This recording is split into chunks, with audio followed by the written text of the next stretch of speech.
Hi అండి. మనము రోజు వింటూ ఉంటాం, సేవింగ్స్ చేయండి, సేవింగ్స్ చేయండి, సేవింగ్స్ చేయండి, మనీ సేవింగ్స్ చేయండి అని.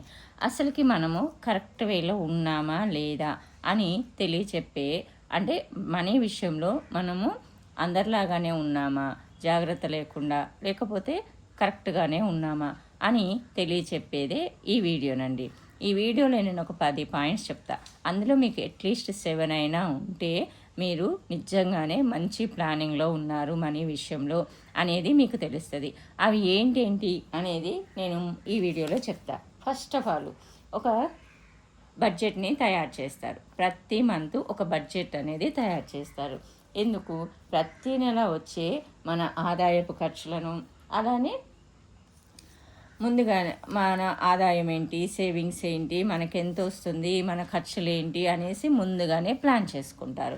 మనకు ఒక 100 రూపాయలు శాలరీ వస్తుందంటే 20 రూపీస్ దానిలో నుంచి అట్లీస్ట్ 10 రూపీస్ అయినా దానిలో నుంచి సేవింగ్ కోసం తీసేసి మిగతా 80 ఆర్ 90 రూపీస్ మాత్రమే మనకి వచ్చే ఆదాయము అని ముందే మైండ్లో బ్లైండ్గా ఫిక్స్ అవుతారనమాట.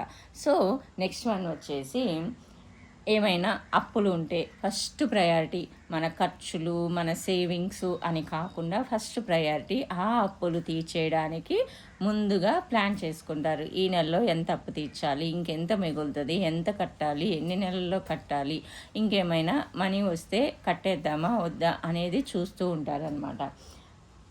నెక్స్ట్ వచ్చేసి, క్రమం తప్పకుండా, అంటే ఎవ్రీ మంత్ ఎవ్రీ పూట మనం ఎలా అయితే అన్నం తింటూ ఉంటామో అలానే ప్రతి నెల మనకి వచ్చే మనీలో నుంచి సేవింగ్స్ అనేది పక్కాగా తీసేసి పక్కన పెడతారు. ఫస్ట్ శాలరీ కానీ, బిజినెస్లో మనీ కానీ ఏది వచ్చినా రోజుకు ఒక 100 రూపాయలు వస్తున్నాయి అంటే రోజు ఆ 100లో నుంచి 10 రూపాయలు తీసి పక్కన పెడతారు.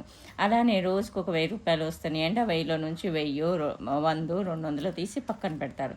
అలా సేవింగ్స్ని అనేది అస్సలకి నెగ్లెక్ట్ చేయరన్నమాట. ఇది ఫైనాన్షియల్ మీద ఒక మంచి ప్లానింగ్ ఉన్నవాళ్ళు, మంచి ప్లాన్ తోటి లైఫ్ని లీడ్ చేసేవాళ్ళు అన్నమాట. ఇక అట్లానే ఎవ్రీ టైము ఎమర్జెన్సీ ఫండ్ అనేది ఒకటి పక్కన పెడతారు. అలా ఎమర్జెన్సీ ఫండ్ అనేది ఎప్పుడూ పెట్టుకుంటారు. ఎమర్జెన్సీ ఫండ్ అంటే ఏంటి అంటే, మనకి అనుకోకుండా మెడికల్ ఎమర్జెన్సీ రావచ్చు, లేదా ఎవరైనా ఫ్రెండ్స్ ఫంక్షన్స్ రావచ్చు, నియర్ బై ఉన్న వాళ్ళవి రిలేటివ్స్ పెళ్ళిళ్ళని, ఫంక్షన్లని, ఏదో ఒకటి అనుకోకుండా ఎవరిదైనా గృహప్రవేశం వస్తే వాళ్ళు వచ్చి మనల్ని పిలవచ్చు. ఇలా చాలా చాలా జరగవచ్చు అనమాట. సో అలాంటి వాటిలన్నిటికీ మనం వెనకాడకుండా ఒక కొంత అమౌంట్ ఎమర్జెన్సీ ఫండ్ అనేది కూడా సేవింగ్స్తో పాటు పక్కన పెట్టుకుంటారు. మనం సేవింగ్స్ గురించి తెలుసుకునేటప్పుడే చెప్తారు, ఏంటి సేవింగ్స్ ఒకటి, ఎమర్జెన్సీ ఫండ్ ఒకటి, మన ఖర్చులు ఒకటి అనేది ఇలా 3గా ఉండాలి మన శాలరీలో అనేసి. సో ఆ పద్ధతిలోనే ఎమర్జెన్సీ ఫండ్ కూడా తీసి కొంచెం పక్కన పెడతారనమాట. ఇక నెక్స్ట్ వచ్చేసి, ఇంకా గోల్స్. అసలు మనం మనీ ఎందుకు సేవ్ చేయాలి? ఇల్లు కొనుక్కోవడానికా, బట్టలు కొనుక్కోవడానికా, నగలు కొనుక్కోవడానికా, పిల్లల చదువుకా, రిటైర్మెంట్ ప్లానింగ్కా, దేనికి అనేది ఒక గోల్ పెట్టుకొని దాని గురించి ఎవ్రీ మంత్ అనేది సేవింగ్ చేస్తూ ఉంటారు. ఇప్పుడు గోల్డ్ కొనాలి అనుకున్నాం అనుకోండి, ఈ ఇయర్లో మనం ఒక 10 గ్రామ్స్ కొనాలి అంటే ఇప్పుడు 10 గ్రామ్స్ వచ్చేసి ఎంత ఉంది, అదే ఒక 1 ఇయర్ తర్వాత ఎంత ఉంటుంది అనేసి దానికి క్యాలిక్యులేషన్ చేసుకొని ఇప్పుడున్న దాని మీద ఇంకొంచెం ఎక్కువ మనీ దాచేలాగా ప్లాన్ చేసుకొని ఎవ్రీ మంత్ ఇంత అని చెప్పేసి పెట్టుకుంటారనమాట. దీన్ని ఫైనాన్షియల్ గోల్స్, సేవింగ్ గోల్స్ అని అంటారనమాట. ఏ గోలు లేకుండా సేవ్ చేయాలంటే అస్సలు మనసుకి మనసు ఒప్పదన్నమాట. సో ఎమర్జెన్సీ ఫండ్లో ఆ బాధ లేదు. ఏంటి ఎమర్జెన్సీ ఫండ్ అంటే, ఏమో అనుకోని ఖర్చులు వస్తాయని ఎవ్రీ టైం తీస్తూనే ఉంటాం. అందులో మరీ ముఖ్యంగా మెడికల్ బిల్లు అనేది కనుక మనం గుర్తుపెట్టుకుంటే ఎవ్రీ మంత్ తీసి పక్కన పెడుతూ ఉంటాం అన్నమాట. సో ఇదన్నమాట. అండ్ నెక్స్ట్ వచ్చేసి, ఇంకా మన అవసరం ఏంటి, అనవసరం ఏంటి, అరే ఈ 100 రూపాయలు పెట్టి ఈరోజు ఏం కొనాలి, కూరగాయలు అవసరం, అలానే పాలు అవసరం, కానీ ఏది అవసరం లేదు, బర్గర్లు, పిజ్జాలు ఇవి అవసరం లేదు. సో ఇది అవసరం, ఇది అనవసరం అనే ఒక క్యాలిక్యులేషన్ ఉంటుంది. డైలీ బర్గర్లు, పిజ్జాలు తినద్దు అంటే మంత్కి ఒకసారి కూడా తినొద్దని చెప్పను, కానీ రెగ్యులర్గా అవుట్ సైడ్ ఫుడ్ అనేది అవాయిడ్ చేయడం అనేది కూడా ఒక మంచి పద్ధతి అనమాట. సో అదే క్రమక్రమంగా మనకి హెల్త్, వెల్త్, అన్ని ఫిట్నెస్ని అన్నీ ఇస్తుంది అనమాట. కొంచెం కంట్రోల్ ఉండి మనం తినే ఫుడ్ని కూడా మనం కంట్రోల్ చేసుకోగలిగి దాని మీద ఒక అవగాహన ఏర్పరచుకుంటే మనకి బోల్డ్ డబ్బులు అనేవి మిగులుతాయి. ఇంకా నెక్స్ట్ వచ్చేసి ఫ్యూచర్ గురించి పెట్టుబడులు. గోల్డ్లో పెట్టాలా, ఎస్పీఐలో పెట్టాలా, లేకపోతే సిప్లో పెట్టాలా, లేకపోతే మ్యూచువల్ ఫండ్స్లో పెట్టాలా, లేకపోతే స్టాక్స్లో పెట్టాలా, ఎందులో పెట్టాలి అనేది ముందు తెలుసుకోవాలి. ఇప్పుడు చాలామందికి సిప్, మ్యూచువల్ ఫండ్స్, స్టాక్స్ ఇవేమీ తెలియదు. నేనైతే ఎక్కువ శాతం గోల్డ్లోనే పెడతా, లేదు అని అంటే ఫిక్స్డ్ డిపాజిట్లో పెడతా. ఎందుకంటే మనకు ఆ నాలెడ్జ్ లేనప్పుడు మనం పెట్టడం అనేది అనవసరమైన విషయం అనేది. అంటే నాలెడ్జ్ తెలుసుకొని ఏదైనా మనీ పెట్టండి, ఎందుకంటే మనం కష్టపడే సొమ్ము.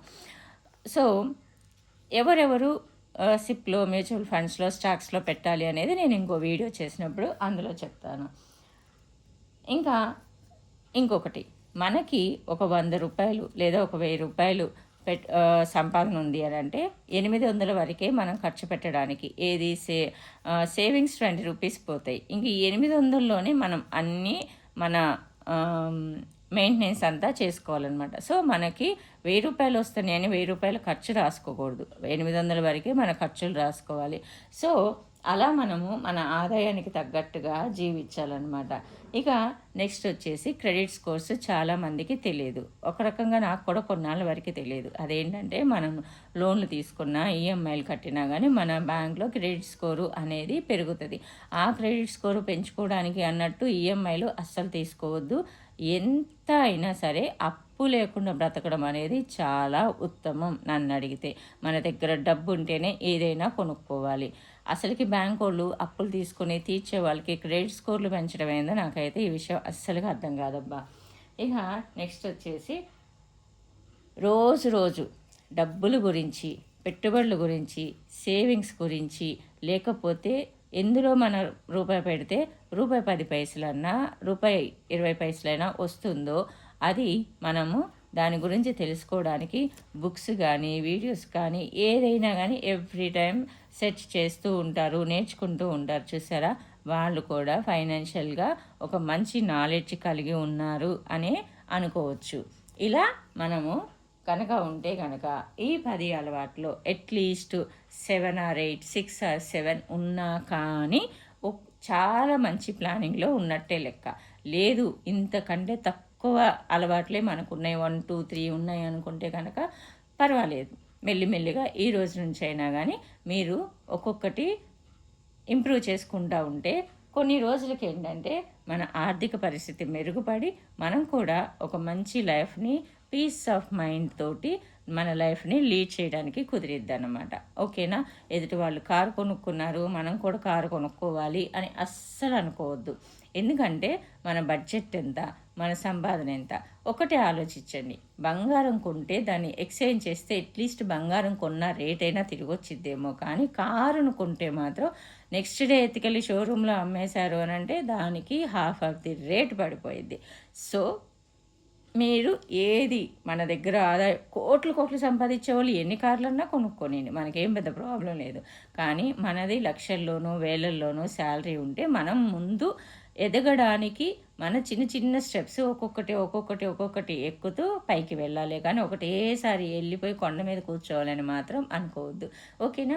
ఈ వీడియో కనుక మీకు ఉపయోగపడితే తప్పకుండా నా ఛానల్ని సబ్స్క్రైబ్ చేసుకోండి. మీకు ఇంకా ఎటువంటి ఫైనాన్షియల్కి సంబంధించిన వీడియోస్ కావాలి అనేది కూడా నాకు కింద కామెంట్ సెక్షన్లో తెలియచేస్తే నేను తప్పకుండా దాన్ని మీకు ఆ వీడియో చేసి మీకు ఇస్తాను. ఓకేనా? ఈ వీడియోలో మీకు బాగా ఉపయోగపడిందనే అనుకుంటున్నాను. ఓకేనా? Thanks for the watching. ఈ వీడియో కనుక మీకు నచ్చితే తప్పకుండా లైక్ చేయండి. అలానే మీ ఫ్రెండ్స్ అండ్ ఫ్యామిలీ మెంబర్స్కి అందరికీ షేర్ చేయండి. చిన్నపిల్లలకు కూడా మీన్స్ 18 years వాళ్ళకు కూడా షేర్ చేసినా కానీ ఇది వాళ్ళకు కూడా ఫైనాన్షియల్గా యూస్ అవుతుంది అనమాట. సో నెక్స్ట్ వచ్చేసి ప్రతి ఒక్కరికి షేర్ చేయండి, తెలియని వాళ్ళు తెలుసుకుంటారు. ఓకేనా? Thanks for the watching. అలానే నా ఛానల్ని ఇంకా సబ్స్క్రైబ్ చేసుకోకుండా ఉన్నట్లయితే ఇప్పుడే సబ్స్క్రైబ్ చేసుకొని, సబ్స్క్రైబ్ బటన్ రెడ్ కలర్లో ఉంటుంది, దాన్ని క్లిక్ చేస్తే బెల్ ఐకాన్ వస్తుంది, దాన్ని క్లిక్ చేసి ఆల్ అనే ఆప్షన్ ఎంచుకుంటే ముందు నేను చేసే మరిన్ని ఇంట్రెస్ట్కరమైన సిరీస్ అప్డేట్స్ అన్ని మీకు నోటిఫికేషన్ రూపంలోకి వచ్చేస్తాయి. నేను ఫైనాన్షియల్కి సంబంధించిన వీడియోస్ అన్నీ ఒక్కొక్కటిగా షార్ట్ ఆర్ లాంగ్ వీడియోస్ పెట్టాలని చెప్పి అనుకుంటున్నాను. మీకు కనుక ఇంట్రెస్ట్ ఉంటే తప్పకుండా నా ఛానల్ని సబ్స్క్రైబ్ చేసుకొని ఈ వీడియో మీద మీ అభిప్రాయాలు, సూచనలు, సలహాలు ఏమైనా ఉంటే కింద కామెంట్ సెక్షన్లో తెలియచేయగలరని ఆశిస్తున్నాను. ఓకేనా? Thanks for the watching. Bye bye. Take care. See soon again. మనం బంగారం కొన్నా కానీ ఇలాంటి స్లిప్స్ అనేది దాచిపెట్టుకోండి. ఎందుకంటే ఇన్ ఫ్యూచర్ మనకి ఎప్పుడైనా కానీ తెలుస్తుంది మనం ఎంత కొన్నాం, ఎంత అమ్ముతున్నాం, ఏంటి అనేది.